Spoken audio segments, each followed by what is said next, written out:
Армысыздар, сүйікті тыңдармандарым. Каналыма тіркеліп лайк басып, әңгіменің соңына дейін тыңдап, қолдап отырыңыздар. Айжанның көңілі алай-түлей. Ер азаматтардан қорқып, әйел адамдардан ұсыныс заказ алатын Айжан, кешегі жолаушы әйелдерден кейін кісі тасуға әбден беті қайтып қалған. Амал нешік? Балаларды қатарларынан қалдырмай, асырап, өсіріп, жеткізуде тек жалғыз өзіне ғана сенеді. Жұмыстан шыға салып балаларын тамақтандырып, жатқызып, түнді пайдаланып, қосымша табыс табу көзі машинасымен кісі тасу болды. Иә, түні бойы жұмыс істесең де, таңертеңіне жұмысқа кешікпей баруым керек. Жұмысынан айырылып қалсам, тағы қаншама ақша жинап, біреулерге міне ақшаң, тек жұмыс қалшы деп жалыну керек. Онда да ақшаңа қарайды. Алайын ба, алмайын ба, ертең кел, арғы күні кел, деп жалындыра түседі. Оны да есте ұстаған жөн деген оймен Айжан той жүріп жатқан рестораннан түскен заказға машинасын баяу жүргізіп, алдындағы 2-3 машинадан кейін тоқтап, өз жолаушысын күтіп тұрды. Тойдан шыққан адамдардың біреулері әндетіп, бір-бірін құшақтап, беттеріне сүйісіп жатса, біреулері бір-бірімен жұлқыласып, дауласқандарының өзі төбелестен кем емес. Енді біреулері тойдан алған сарқыттары шығар, пакеттерін әзер көтеріп келе жатқандар. Алдымда тұрған машинаға: «Әй, Гүлжан, сен алдына отыр. Мен мына періні артына отырғызайын. Ішпе» дедім. «Болды ма? Аяғын баса алмай тұр», деп бір еркекті күйеу болар жұлқылап зорға машинаға отырғызды. Екінші машинаға әндеткендер де қиқалаңдай басып, әзер отырып, олар да кетті. Үшінші кезекте тұрған Айжан машинасынан шығып, өз жолаушысын іздеп тұрды. Бары уямаған заказ берген адам әйел еді. «Дұрыс келсе екен», деп жан-жағына қарап тұрғанда, қолында пакеті бар үлкен кісіні бір жас жігіт Айжанға жақында келіп: «Біз едік сізге заказ берген, отыруға бола ма?» деп. «Әже, сіз кете беріңіз, осы машинамен Гүлжан екеуміз кештеу келеміз, жігіттермен қаламыз. Шопыра қыз бала екен, сізді аман-есен жеткізеді» деп Айжанға иә дегендей басын изеді. «Иә, қорықпаңыз, әжені апарып салам», деп Айжанды машинасын тұтатып жүре жөнелді. Әже анда-санда естілер-естілмес үнімен Алласына сыйынып келеді. Бір кезде: «Қызым, түнде кісі тасуға қорықпайсың ба? Жолдасың жоқ па?» «Иә, қорқам ғой әже. Жолдасым болса бұлай жүрем бе? Амал жоқ. 2 балам бар, соларды асырау керек. Негізінде мен мынандай үлкен ресторан болмаса да, көпшілік тамақтанатын кафеде жұмыс істеймін. Бір күн істеп, бір күн демалам. Сол кезде күндіз демей, түн демей таксилетіп жүремін. Айналайын қызым, байқап жүр. Қазір неше түрлі адамдар бар ғой, неше түрлі сұмдықтар таксиге мінгендерден шығат деп жатады. Сосын ғой жаным, амандықта жүр деп жатқаным». «Иә, әже, рас айтасыз. Таксиге мінгендердің түр-түрлерін көріп жүрмін. Мен көбінесе заказымды әйелдерден алам. Еркектерден гөрі қорқынышы жоқ қой» деп. Бірақ еркектерден де жаман әйелдер бар. Кеше күндізгі сағат 4-тің кезінде бір мекемеден заказ түсті. Мекен жайы көрсетілген жерге бардым. Бір еркек аяқтарынан тұра алмай тұрған 2 әйелді әзер ұстап тұр екен. Машинама итермелеп зорға мінгізді. Арақтың иісінен әзер келе жатырмын. Бір-біріне «Мне плохо, не могу» деп мазастанып отырды. Айтқан мекен жайына келіп тоқтай бергенде, біреу шыға бере машинаның ішіне ағыл-тегіл құс сынай кеп, құсықтары менің басыма, мойныма дейін шашырады. Алған пакеттегі сарқыттары жартысы жерге, жартысы машинаның ішіне шашылды. Отыра қалып, ал жылайын, құрсын, бұндай өмір деп. Қанша отырғанды білмейм. Есімді жиып, машинамды жуғызайын деп, жуатын жерге келсем, жуатындардың ешқайсы алмайды. Құсық тазаламаймыз деп.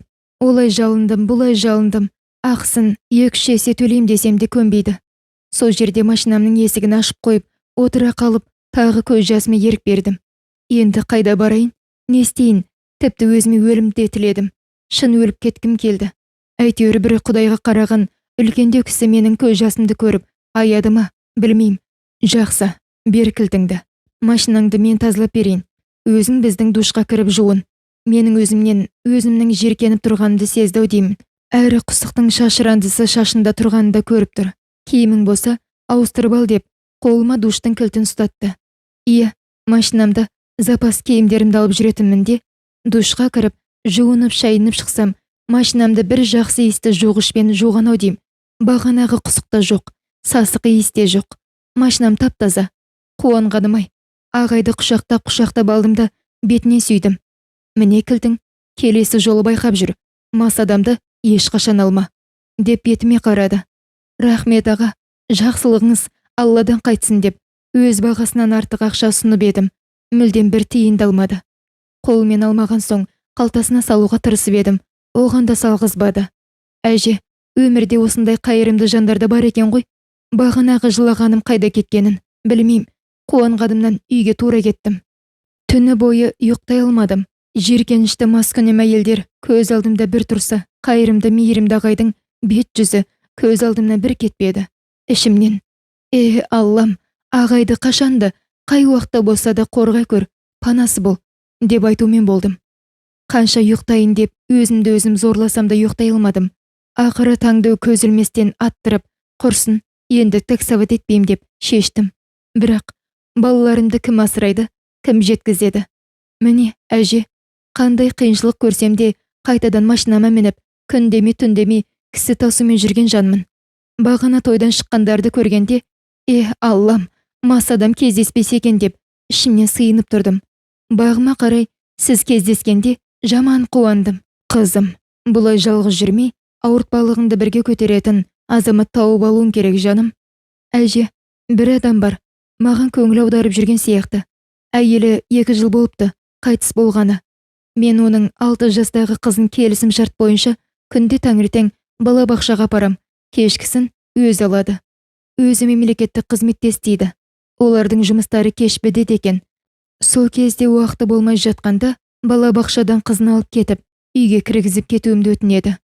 Қолыма үйінің кілтін беріп кететін болды. Кейде айтам өзіне, қорықпайсыз ба? Үйдің кілтін беруге деп. Жоқ, сіз ондай алаяққа ұқсамайсыз. Сізге сенем дейді. Соңғы кезде қызын үйге алып келетін болдым. Баланы жалғыз үйге тастауға аяймын. Менің балаларым да оған үйреніп қалды. Кейде менің де заказдан шығалмай жатқанда, үлкен ұлым қызды балабақшадан үйге алып келеді. Енді ол жігітке деген сенде де сезім бар ма? Сезімің болмаса, қызын қамқорлыққа алуың екіталай болар еді. Қызым? Білмейм әже, толық сезім бар, ұнатам деп айта алмайм. Және ол да маған ұнатам деген сезімін ашық айтып тұрған жоқ. Сондықтан екеумізде де сыйластық қатына шығар деп ойлаймын. Әрі мен ол кісімен шарт келісім бойынша қызын апарып алып келетін жалдамшы такси жүргізушісімін. Бірақ көзінен сезім ұшқынын айта алмай жүргенін сезем. Соған қарап менің де оған сезімім ойынған сияқты. Айтсам да, екінші рет баянсыз сезімнің, махаббаттың шырмауына түсіп қалам ба деген қорқынышым да бар. Дәм тұзымыз жараспай, жолдасымен айырылысып кеттім.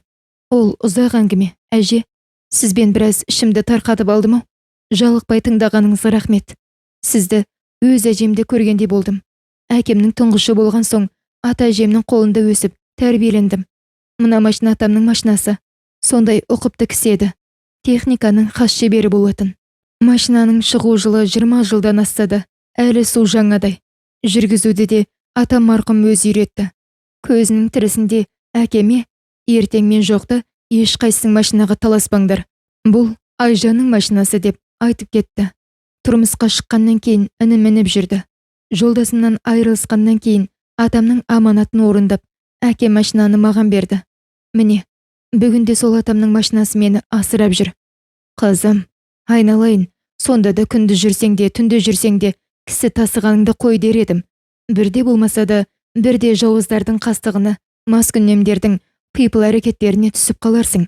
Тіпті еркектерді қойып, әйелдердің өздері де оңып тұрған жоқ. Маскүнемдер болып бар жатқан жоқ па? Оларда арда, ұятта жоқ. Жабайларға айналып барады. Әрине, бар әйелге күл шашпайм. Дегенмен, арам шөп сияқты іштерінен кездесіп қалатындар бар, кездеседі. Бағана өзіңді айтқан жоқсың ба? 2 мас әйелдерден көрген қорлығыңды. Бұл менің саған әжелік ақылым, жаным. Сондай-ақ жарқын, кішіпейіл, жүрегің мейірімге толы қыз екенсің. Амандықта жүр, қызым. Рахмет әже, үйіңізге келдіңіз. Есікеден шығарып салайын. Жүріңіз, пакетіңізді маған беріңіз. Абайлап жүріңіз. Деп көңілі көтерілген Айжан әжемен қоштасып, келесі заказына кетті. Айжан жүрегі жылы, мейірімді, кімге болса да көрегендігімен ақылын айтып отыратын әжені кездестіргенге қуана-қуана есіне алып, екінші тапсырмасына қалай жеткенін де білмей қалды. Тапсырма меншікті үйден түскен ерлі-зайыпты адамдар екен. Теміржол вокзалына апарып тастап, үйіне қайтты. Бүгінгі табысы кешегіге қарағанда молдырақ болғанына қуанып, тапқан табысын жалдамалы пәтеріне төлеймін деген конвертіне салып қойды. Өз-өзіне тәубе, тәубе, Аллаға шүкір деп, ішінен сыйынумен болды. Уақыт аз. 2 сағаттан кейін балалардың тамағын дайындап, жуылған балалардың киімін үтіктеп, оларды тұрғызып, тамақтандырып, мектептеріне жіберу керек. 2 сағатта ұйықтаса да Айжан өзін ширақ ұстап, көңілді жүр. Шаруаларын тындырғаннан кейін бала бақшаға баруға дайындалды. Шарттың аты шарт. Келісім бойынша баланы уақытында бала бақшасына апарып тастау керек. Сөйтіп, дайындалып жатқанда шыр ете қалған телефонды көтерсе, ар жағынан: Айжан ханым, бүгін Әйгерімді, қызының аты, бала бақшаға бірге апарамыз. Уақытыңыз болса, мені жұмысқа апарып тастайсыз ба? Сөзін созыңқырап, бір еркелікпен айтып тұрған баладай, дауысы бұрынғыдай сабырлықпен, өтінішпен жеткізіп емес, сезім ұшқынымен айтып тұрғанда естілді. Таксист қыз өзінше солай қабылдады. Айжан сасқалақтап, жүрегі дүрс-дүрс соғып, әзер: Жақсы, апарайын, деді. Неге жұмысқа апарып таста деп тұр? Күнде өзі кете беруші еді ғой. Маған баланы тастап, неге өтініп тұр? Әлде жұмысында асығыс жұмысы болды ма екен? Бүгінгі дауысы да бір түрлі. Қыз бен жігіттің бір-біріне махаббаттық сезімдерімен еркелеп сөйлесіп тұрғанда естілді. Жоқ, жоқ, ол сезімнің үні емес. Мен жоққа қиялдап тұрмын. Неге онда жүрегім қатты соғып кетті? Неге деген сұрақ әбден мазасын кетірді. Тіпті жұмыс киімінде дұрыс кие алмай, жартылай қолына ұстай салды да, машинасына отырды. Бала бақшаға тапсырушының қызын апарып тастап, әкесін жұмысқа алып келе жатты. Айжан өз ойынан өзі ұялып, қасында отырған адамның бетіне де қарамады. Тапсырмашының айтқан мекеніне қарай тура жүріп келеді. Айжан, деді тапсырмашы, сізбен танысқаныма 10 шақты күн болды. Сізді маған кездестірген күнге ризамын. Қызыма бұрынғыдай уайымдамайтын болдым. Сізге қызымды бауыр басып қалыпты. Оның үстіне балаларыңызды қызыма жақсы қарайды. Бүгін сізге мынадай өтініш жасағым келіп тұр. 2 үйдің балаларын бірге алып шығып, кешкі тамақта бір жерде отырып, тамақтансақ қалай қарайсыз? Және бір-бірімізге сіз деп сөйлегенді қойып, сенге көшейік. Мен сіздің атыңызды білем, бірақ сіз менен атымды сұрамадыңыз. Мен өзім айтпадым.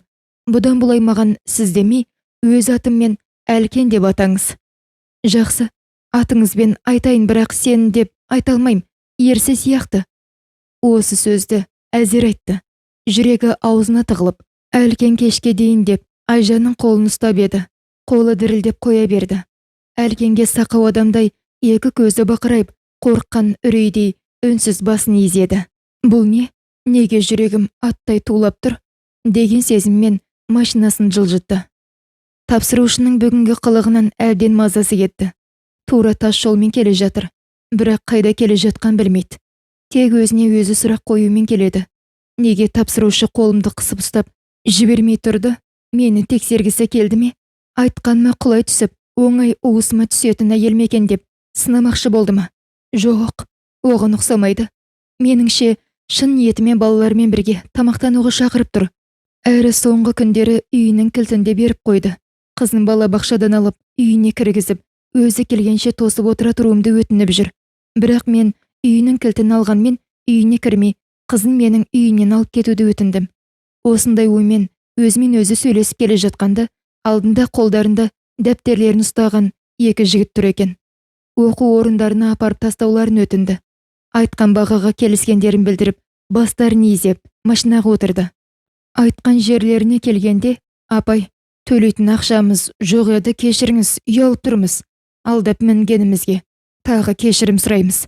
Стипендиямызды алғанда сізді міндетті түрде тауып алып, ақыңызды төлейміз. Кешіріңізші бізді.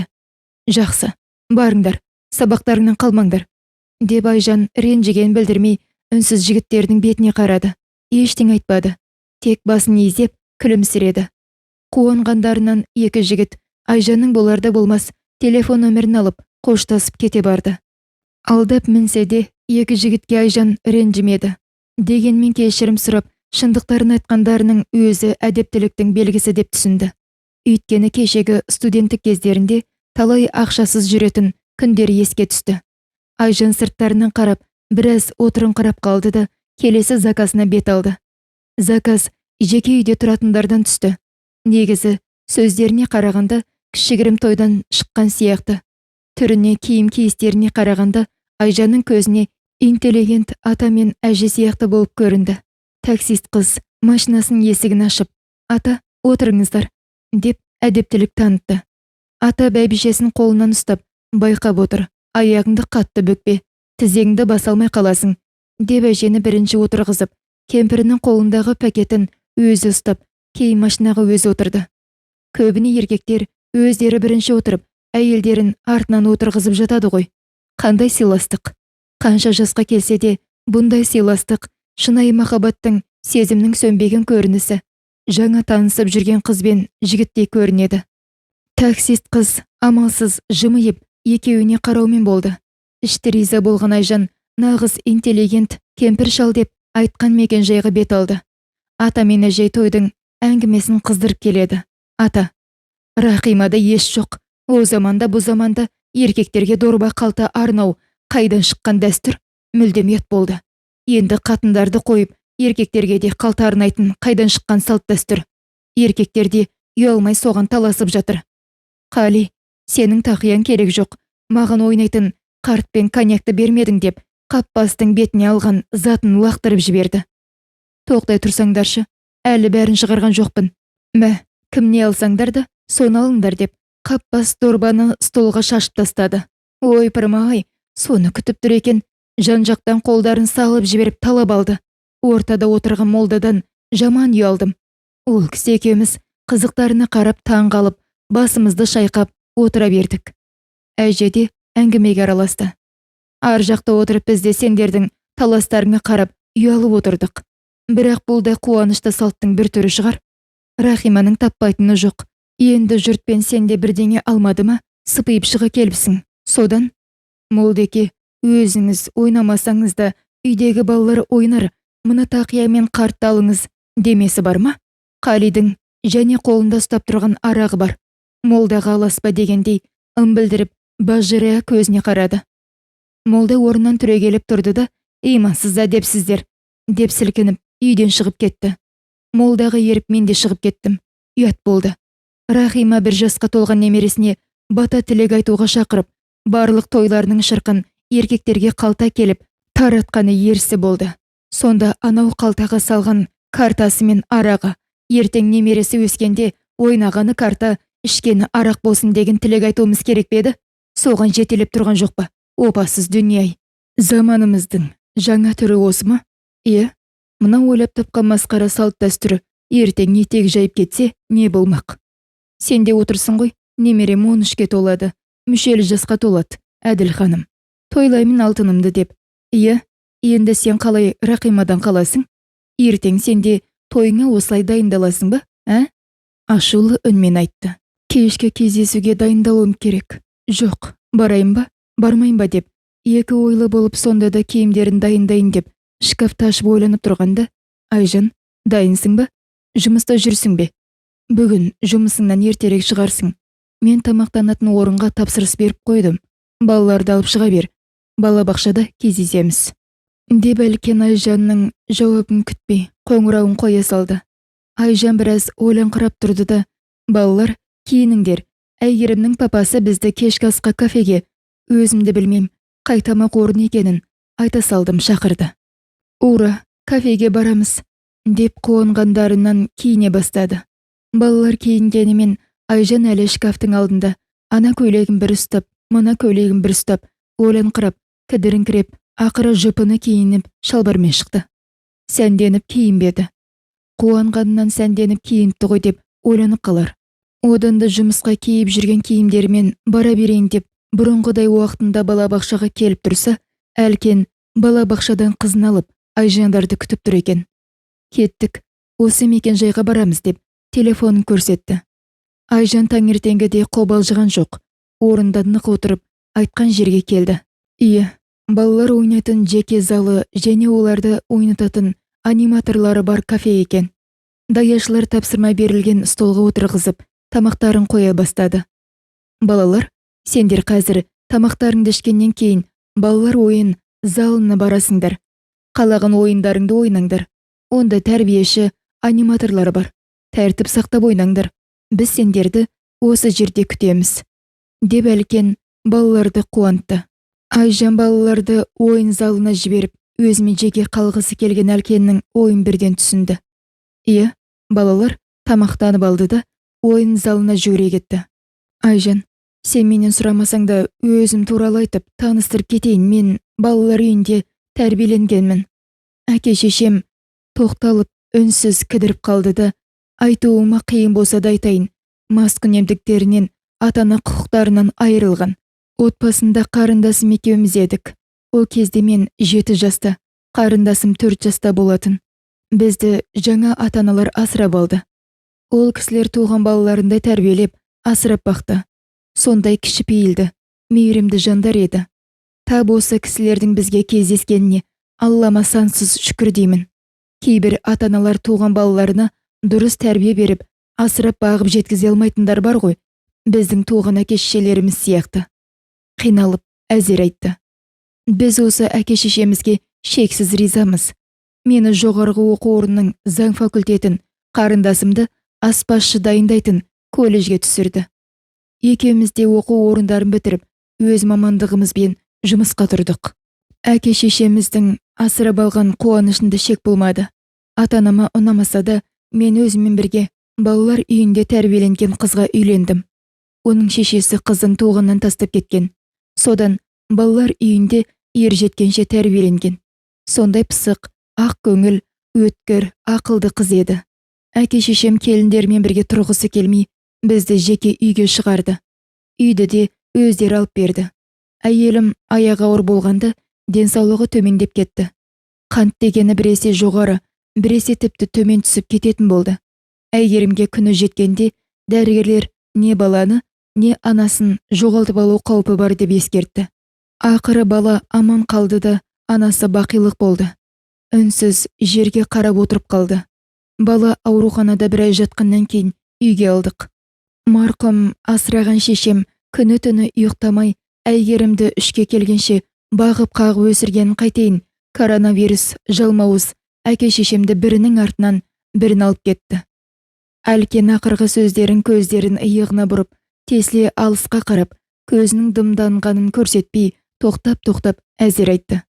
Айжан қатып қалған мұздай, орнынан қозғалмай, Әлкеннен көзін алмады. Қазір Әйгерім екеуміз әке-шешемнің үйінде тұрамыз. Өз үйім жабық тұр. Жалға бермедім. Білесің ғой, отыруға алғандар өздерінікі болмаған соң үйдің быт-шытын шығаратынын. Сондықтан жалға бермедім. Қарындасым көп ақша табам деп Кореяға кетті. Сол жақта тұрмысқа, жоқ, өз қазағымызға шығып, қазір тәп-тәпті 2 жиендерім бар. Айжан, өткен өміріңді сұрамайым, маған қажет емес. Бірақ өте мықты, қиындықтан қорықпайтын, табанды, қайсар, әрі жылы жүректі, мейірімді адам екеніңді түсіндім. Бір жұмыс емес, 2 жұмысты істейсің, және пәтер жалдап тұрасыңдар. Айтарым, жалдама пәтеріңді тастап, менің бос тұрған пәтеріме көшіңдер. Түбі уақыт көрсетер. Ол пәтер менің ғана емес, бәріміздің пәтеріміз болып қалар. Солай ма дегендей, сұрақты көзімен жымайып, Айжанға қарады. Айжан жұмған аузын ашпай, сіресіп отырған қалпында, түсінбеген адамдай Әлкеннің бетіне ежірейе қарады. О не дегеніңіз? Рахмет. Біз сол пәтерімізде тұра береміз. Рахмет қамқорлығыңызға. Мен сіздің жалдаған таксиіңіздің жүргізушісімін. Онда ерекше құрметке лайықты емес шығармын. Тағы алғысымды айтам, рахмет. Сіз бізді осыны айтуға шақырдыңыз ба? Жалғыз басты әйел күн көре алмайды деген ойдасыз ба? Әлкенді сілкіндіру үшін даусын батылдырақ шығарды. Жоқ, балалар мен балам бір-біріне жақынырақ үйренсін, әрі сізбен.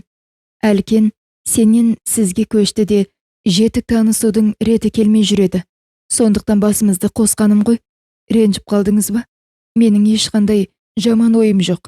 Тек сізді көрсем, өзімді еркін ұстап, бір жақынымдай сезінем. Балалар үйінің балалары кімді көрсе де мейірімділікті, жақындықты іздеп тұрады. Сондықтан болар, өзім балалы болсам да, әлі сол балалар үйінде жүргендей жылулықты іздеп тұрам.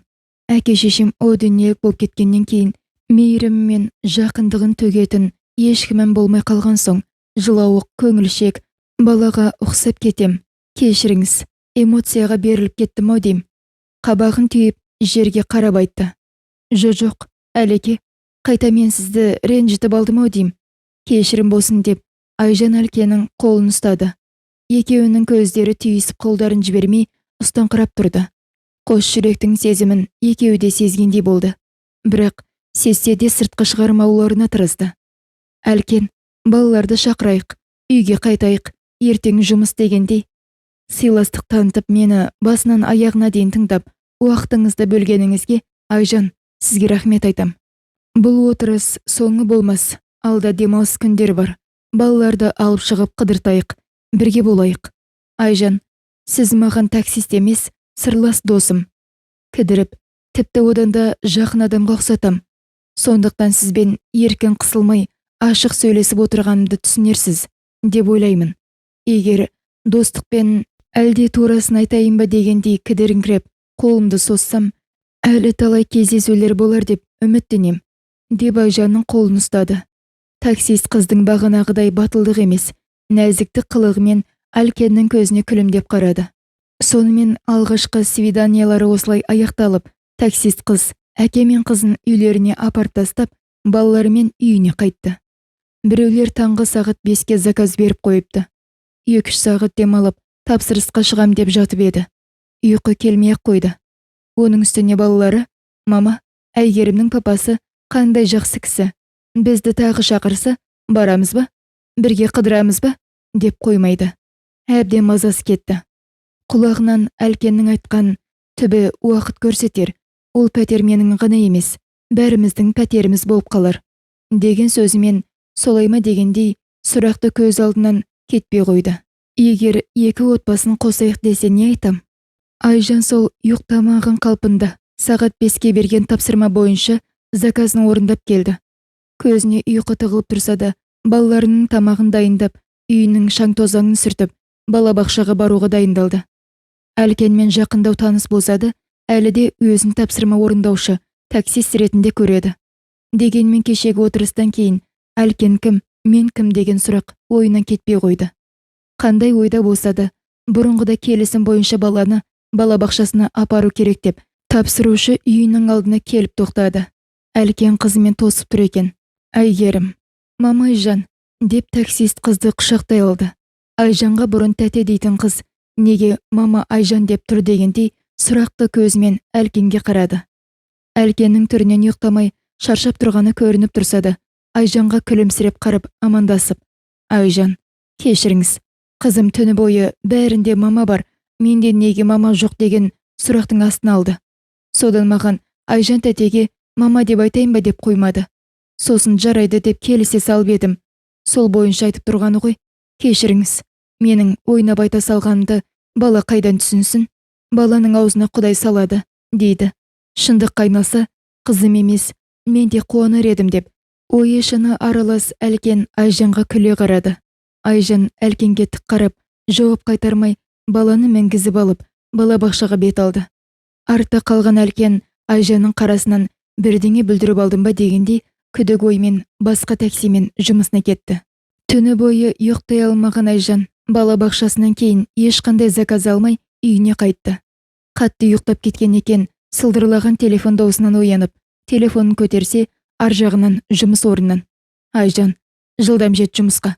Мұнда біреу сені іздеп келіп тұр. Кішкене ішкенге ұқсайды. Тауып бермесеңдер, кафелеріңнің быт-шытын шығарам деп әлек салып жатыр. Жақсы, қазір келем. Деп телефонын қоя салып, отырған орнынан тұра алмай қалды. Бірден түсінді. Ол наркоман күйеу екенін. Қанша қашып кетсем де, бұдан құтыла алмайтын болдым-ау. Деп көзіне жас алған Айжан, машинасына отырып, кафеге келді. Айжанды көрген күйеуі. Сен мұнда машина мініп, таксилетіп, еркектерді тасып жүрсің, Қай еркектің қойнынан шықтың? Мен саған көрсетейін еркектің қандай екенін деп, Айжанды қылқындыра жерге алып ұрды. күзетте тұрған милиция шап беріп, қолын қайыра бастағанда сытылып шығып кетіп, милицияны да жығып жіберіп, бет-аузын жұдырықтап, тепкінің астын алды. Кафедегі отырғандардың бірі қорыққандарынан далаға қашса, бірі кафенің ас бөлмесіне тығылып қалды. Осы кезде Айжан қалтасынан газды баллонын алып шықты да, күйеуінің бетіне шашып жіберді. Милиция ұшып тұрды да, қолын қайырып, кісен салып үлгерді. Кафе қызметкерлері қосымша патруль шақырып, жігітті ұстап тұрды. Айжан, сен менен ешқашан құтылмайсың. Алдымен машинаңды өртеп, балаларымды сенен тартып алам. Бәрібір сені өлтірмей тынбайым. Көрсетем мен саған, қалай еркектерді тасып, қойындарында жатып жүргеніңді. Астыңды айырып, өлтіріп тынам. Түрмеге 10 отырсам да, сені тірі қалдырмайым. Көрсетем мен саған кім екенімді. Деп Айжанға айтпаған боқтауы қалмады. Келген патруль машинасы жігіт алып кетті. Айжан ешқашан өз отбасы, күйеуі туралы ешкімге тіс жарып айтпаған. Тіпті сондай кішіпейіл, мәдениетті адамның осындай баскесер күйеуі бар деп ешкім ойламағанды. Айжан жұмыс орнынан ол адамды ешқашан бұл жерге келтірмейтіндей қылам деп ақталып, жылап отырып кешірім сұрады. Айжан, қалай мұндай адамға шыққансыз? Деп кафе қызметкерлері таңғалғандықтарын, қызығушылықтарын жасырмай сұрады. Ол бұдан 8 жыл бұрын өте жақсы жігіт болатын. Ауылда бірге өстік. Ол ветврач, мен кітапханашы болдым. Ветвраштың қолында спирт дегеннің сол кезде тегін. Малға пайдаланып жатырсың ба, өзің ішіп жатырсың ба, ешкімнің шаруасы да жоқ, сұрауы да жоқ. Міне, ақыры сол спирттің арқасында күнде ішіп жүретін болды. Өзін өзі тоқтата алмайтын күйге жетті. Маскүнемдікке оған қоса наркоманға айналды. Ешкімге ашпаған сырын тоқтап, күрсініп, көз жасын арасында сүртіп алып, айту Айжанға қиын болып отырды. Кейін ауылда жұмыста жоқ, малда жоқ. Ауыл адамдары қалаға, аудан орталықтарына, қай жерде жұмыс бар, сол жерлерге көше бастады. Бұл қозғалыс тек Айжанның ауылында ғана емес, барлық жерде басталған кезең. Бұл болса іздегені арақ. Одан қалса біреумен далада төбелесіп келмесе, үйде төбелесті бастайтын. Сол кезде 2 баламыз дүниеге келген.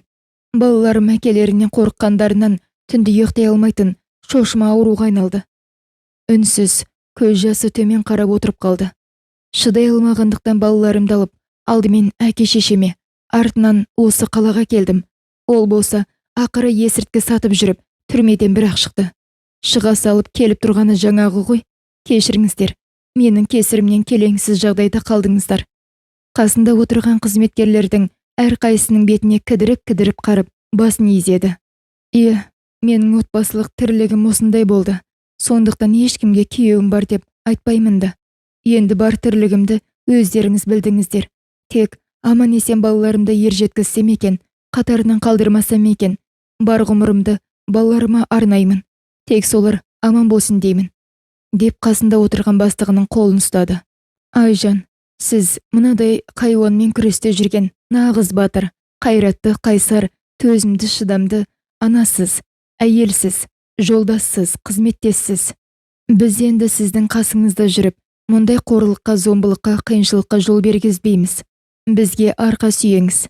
Сіз жалғыз емессіз. Сіздей адамгершілігі мол, батыл, қайратты адамның қасымызда жүргеніне қуанамыз. Рахмет бәріңізге, түсіністікпен қарап отырғандарыңызға. Бұл мақұлық милицияларды алдап-солдап ертең қайтып келіп, тағы сіздердің мазаларыңызды, берекелеріңізді кетіреме деп қорқым. Сондықтан одан әрі жамандыққа бармай тұрғанда жұмыстан шығайын. Қаламқас Сейтжанова, деп бастығына қарады. Жоқ, Айжан, олай болмайды. Енді не көрсек те сізбен бірге боламыз. Ондай хайуанды талтаңдатып қоймаспыз. Қазір үйіңізге барыңыз, демалыңыз. Балаларыңыздың жанына барыңыз. Өзіңізге өзіңіз келгенше 2-3 күн демалыс берем, ойыңдамаңыз. Деп бастығы Айжанды үйіне жіберді. Айжан үйіне келіп, диванға жата қалып, балалары үйде жоғын пайдаланып, іштегі мұңын, күйеуінен көрген қорлықтарын айтып, дауыстап, қатты жылады. Неге менің басымнан бақытсыздық кетпейді? Қайда барсам, не істесем, кімнен жөн сұрасам, кімнен пана тапсам, қайтсем жолым ашылар? О, Аллам, көмектесші маған. Мен де сенің пенде құлың емеспін бе? Көмектесші. Қалай қайтып қашан азаптан құтылар жол табам? Маған өмір тек жылауды, азапты ғана берген бе? Қалай күресем жолым ашылар? Мына мақұлықтан балаларымды да өзімді де құтқара көр, Аллам. Балаларымды жетімдікке қалдыра көрме, жаратқан ием. Деп екі баласының суретін қолына алып, балапандарым, құлындарым, мен көрген қиындықты сендер көрмесеңдер екен, деп алақанымен сипап ұзақ отырды. Есіне бүгін Әйгерімнің мама Айжан деген сөзі есіне түсті. Анасыз қыздың да бақыты қалай болар екен? Әкесі әлкен біздің әкеміздей емес, ақылды, білімді, мейірімді, қайырымды адам екені көрініп тұр. Әке шешесі тірідей болса да, балалар үйіне тастанды атанған әке, қызының ғұмыры, мен көрген өмірге жолықпасын деп, бар әкелік махаббатын баласына төгіп отырған әке. Жұмыстан кейінгі уақытын тек қызына арнайды, бірге ойнайды, құшақтап мойнына сылтады, музыка мектебіне, кино театрына апарады.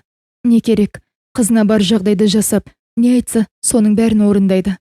Анасы жоқтығын сездірмейтін бақытты әке, бақытты бала. Менің балаларым әкелері тірі бола тұрып, мұндай әкелік қамқорлықты көру арман.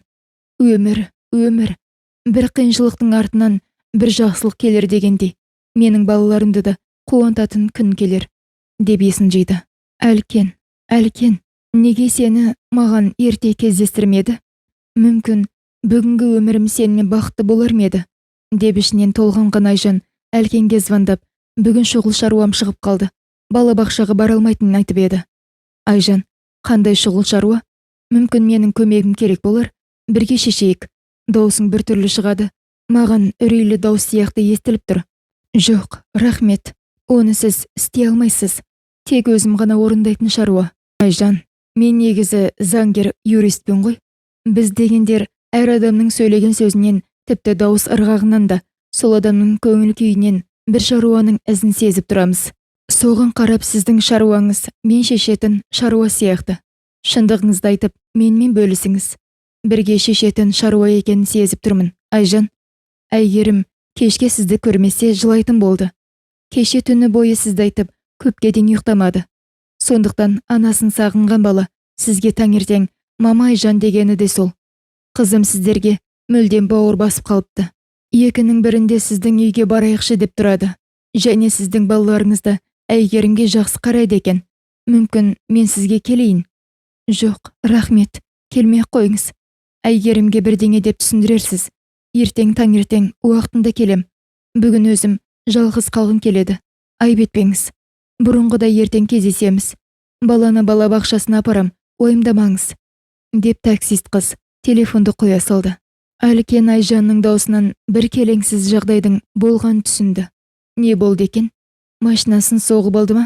Әлде негізгі жұмысында бір қиындыққа тап болды ма екен? Не болуы мүмкін деп ойлаумен балабақшаға келді. Папа, Айжан тәте қайда? Неге келмеді? Ол кісі таңертең мама Айжан дегенге ренжіп қалды ма? Жоқ, ренжіген жоқ, қайта қуанып қалды. Оған сенің мама Айжан дегенің ұнағанын маған телефон соғып айтты балапаным. Онда неге келмеді? Айжан тәте ауырып қалыпты. Сен сұрадың ба? Дәрісі бар ма екен? Жүр, дәрі апарып берейік. Өзі дәрі іше алмайды. Папа, сен берсең ғана тәуір болады. Сен маған солай істейсің ғой. Жоқ, бүгін баруға болмайды. Ол тұмауратып ауырып жатыр. Білесің ғой, тұмау жұқпалы ауру. Саған тисе балабақшаға сен, мен жұмысқа бара алмай қаламыз. Дәрігер тұмаумен ауырған адаммен араласуға рұқсат бермейді. Сондықтан бүгін өзі дәрісін ішіп, жазылсын, тәуір болсын. Сосын таңертең саған келеді. Балабақшаға апарады. Келістік пе? Ладно, папа. Жалко Айжан тәтенің ауырып қалғаны. Тез тәуір болып кетсінші. Ол кісісіз екеумізге де скучно ғой. Да, папа? Деп аузын бұртитып, әкесінің қолын мықтап ұстап келе жатты. Айжан кешкі тамағын дайындап, сабақтан балаларын күтті.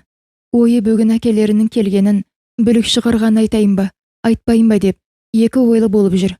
Айтса балалар өткен қорқыныштары естеріне түсіп, қайтадан ауырып қалама деп қорықса, айтпаса бәрібір даладан, мектеп балаларынан әйтеуір біреуден естиді. Жамандық ешқашан жатпайтын мағлұмат, өсек қой. Сондықтан балаларына айтуды жаймен шошындырмай айтуды жөн көрді. Оған өзін өзі дайындап, Әлкен аға қызын өзі алып кететін болған соң, уақытым ертерек бітті.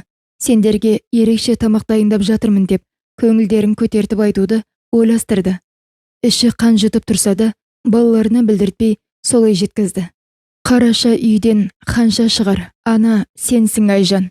Мама, әкеміз бізді тауып алмай тұрғанда, Әлкен ағаның үйіне көшейік. Ол кісі жабық тұрған үйін бізге беріп тұр ғой. Әйтпесе Әйгерім бәріміз папасының қазіргі үйінде бірге тұрайық, а? Ол кісі қандай мейірімді. Кімге болса да көмегін беретін кісі сияқты.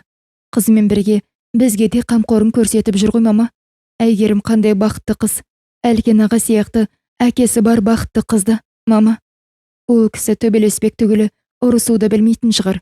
Ылғи, жаным, балақандар қызым деп сөйлейді. Біз ондай сөзді ешқашан әкемізден естімедік. Тек сені ұрып соғып, боқтайтында жататын. Айжанның көзінен тамшы жас шығып кетті. Мама, жыламаш. Біз өскенде сені ешкімге ренжіткізбейміз. Қазір Әлкен ағаның көмегін ала тұрайық. Ол кісіге де жақсылығын қайтарамыз. Тек сен қазір жыламаш. Деп, екі ұлы екі жағынан құшақтап, олар да көздеріне жас алды. Құлындарым, менің көз жасым, сендердің не жаман, не жақсыны түсініп қалғандарыңа, қуанғаннан көзінен жас шыққаны сол ғой. Деп ұлдарын кезек-кезек беттерінен шолпылдатып сүйіп жатқанда, телефон сылдыр ете қалды. Айжан, Әйкөнді әзір ұйықтаттым, саған барайықшы деп қоймады. Таңертең тәтең келет деп едім. Жоқ, ол тәте емес. Сенде мама Айжан деп айт деп қоймаған соң, ие қызым, менде мама Айжан деп айтам деп құтылдым. Әйтеуір алдап сулап әзір ұйықтаттым. Балалар жатты ма? Ұйықтады ма? Бір өтінішім бар. Тыңдайсыз ба?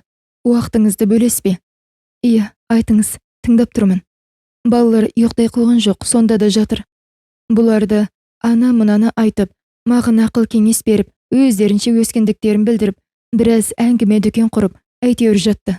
Сонда да өздері сөйлесіп, ұйықтай қойған жоқ, ұйықтайды ғой, деп жайдары жылы лебізбен жауап берді. Ертең балаларды не сіздің үйге, не біздің үйде қалдырып, екеуміз кешкі тамаққа бір жерге барсақ деген ойымды қалай көресіз? Айжан үнсіз ойланып қалды. Айжан, қайдасыз? Барсыз ба? Неге үніңіз шықпай қалды? Жоқ, тыңдап тұрмын. Күтпеген жерден өтініш жасап жатқаныңызға сәл ойланып қалдым. Жақсы айтқаныңыз болсын. Келістік. Мен балалардың да кешкі тамағын ойластырам. Сіз тамақ дайындамай қойыңыз.